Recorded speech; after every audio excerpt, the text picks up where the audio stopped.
I'd like to welcome you all to Grand Summoner's 22nd crossover. And this is another one that's going to break the game, more than likely. With its first banner featuring Toma and Railgun. These are two characters that have been very anticipated by the community ever since their initial reveal, which happened about 3 to 4 months ago at this point. But they are finally on global, so let's actually talk about what they're going to be doing, where you can use them at, and if they're actually worth your crystals. First and foremost, let's talk about the man himself, Toma. Toma's more of this defensive character. Think of him kind of like a wall that you just put on your team and he just takes damage for you. You can strengthen his damage to taking capabilities by utilizing all aspects of his kit. You can make him even tankier, and not only are you making him tankier, you're also buffing up his overall damage. Since the more he uses his art, he buffs up his super art, and you can wind up making that thing hit for 300k if you've stacked it enough. Which, fun fact, this is as much as this guy right here. That's kinda dumb, just gonna let it be known right now. If you ever do die with Toma for the next 5 seconds, he's pretty much invulnerable, and he'll give you 100 arc gauge so you can instantly go right back into that art.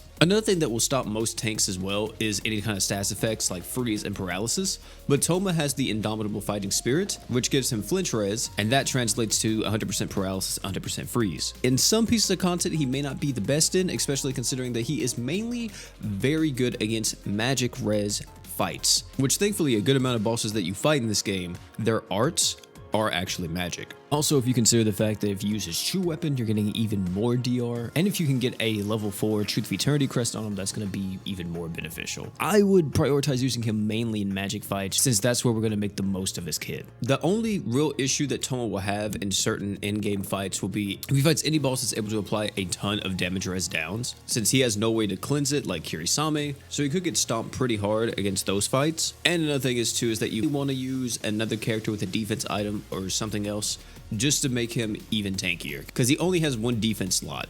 Unless you take him to LB7, then he has another one, but I wouldn't really recommend that because he has a 4-star support, which is going to be very good. Either way though, Toma's going to be a great taunt tank for anyone out there that actually wants to use him. What about Railgun? Well, she's a complete 180. How Toma is all about defense, she is all about damage. And her main gimmick is the fact that she's able to reset her magic equips if their CT is half. Let me tell you how broken this actually is though. Her true weapon reduces the enemy's magic res by 20%, and this is stackable, which means that if you run 2 of these on her, you're getting 80% magic res down if you're using both. Plus, if their equipped CTs are half, she uses her super art, she resets them, you get even more magic res down on the enemy. You don't have to only do this with her coin, you can do this with a multitude of different items. You can make use of this super art by utilizing stuff that's giving you art gauge, constantly refreshing a damage buff, or any other beneficial equip that you think would be great, constantly having it refreshed. The only real issue with Railgun is the fact that she is mainly a mono light unit.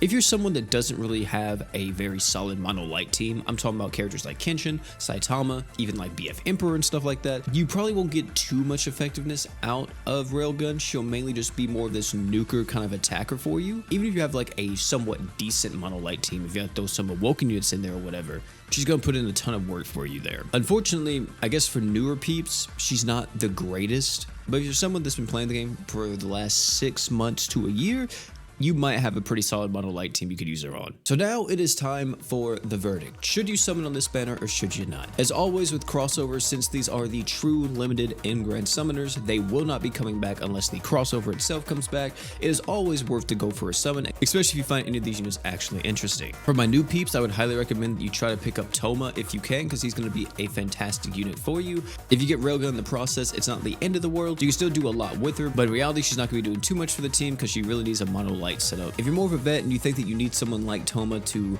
be a fantastic taunt tank for you, then by all means summon on this to try to get him. Let's not forget about the goats, right? We still have Kirisame in the game, which he's one of the best taunt tanks in the game, and he's the only one that can deal with damage res.